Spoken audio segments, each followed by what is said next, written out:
Hello, Michelle here from sensatesoul.com, and I'm coming to you on my morning walk. I'm going to try to flip the camera here. Oops. We'll just do it old school. Underneath the bridge here on a misty morning. You really can't see much, huh? Except for, oh, my sweet dog peeing. How's that for reality TV? Anyway, I wanted to just take a moment and actually I'll turn this way so you can see the beautiful bridge. There we go. I want to take a moment and capture this thought and download, as I jokingly call the divine and life thoughts that come through that feel like truths, deep truths in the bones that create those truth bumps of knowing. And just really quickly here, I wanted to share, as many of you know, as an empath and as an HSP and as an intuitive, those are the things that I love to explore, and how all of that ties into purpose and presence and love and everything, and what we do with our talents and abilities. Empathy is a really, really big piece of life.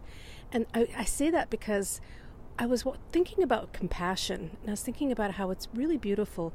If you think about like the last 10, 20 years, how meditation and yoga and Buddhism and practices of compassion and forgiveness have really taken a lot of front and center highlight in a lot of avenues. They've become on a certain level, which is wonderful, mainstream. And over the last couple of years, with the work of Brene Brown, and with her books and her research on loneliness and vulnerability, and also now more on empathy, empathy is becoming the place of a lot of spiritual and spiritual focus. In fact, I read the other day, not just spiritual, but I've been researching, and I read a lot of articles around how empathy is becoming one of the most important aspects of leadership, and of hiring people, and of how to run companies, and of how to be a leader. Empathy itself, the word, was one of the most looked up words in Google in 2017, I think it was, of all the words looked up.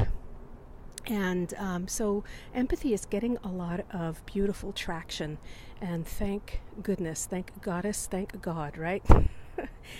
And the thing I wanted to leave here in this video today is how, compassion is such a beautiful practice.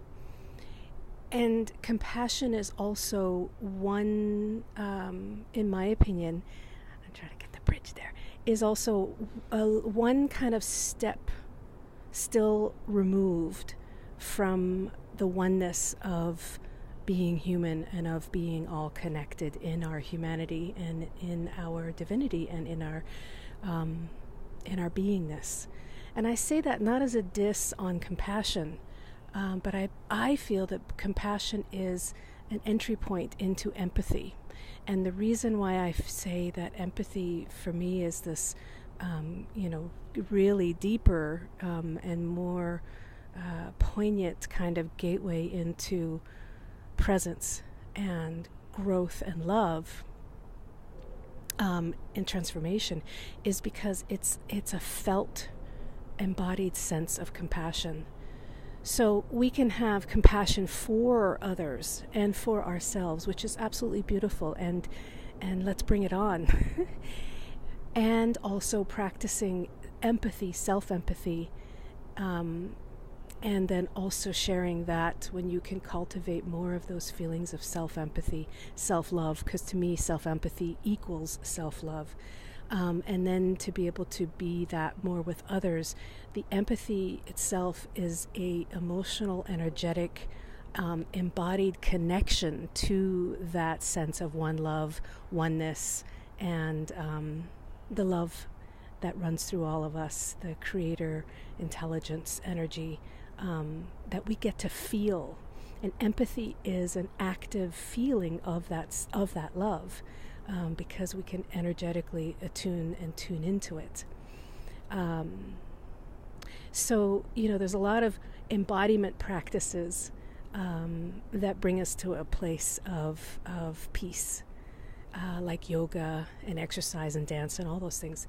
And empathy itself is is in my world, in my opinion, it is an embodied spiritual practice of embodied love that brings us to a real felt sense of our connection, not just as an idea or concept, but as an actual felt sense.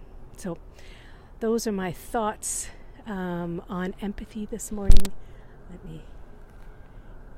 One more little misty look. Ooh, there's somebody sculling out on the river.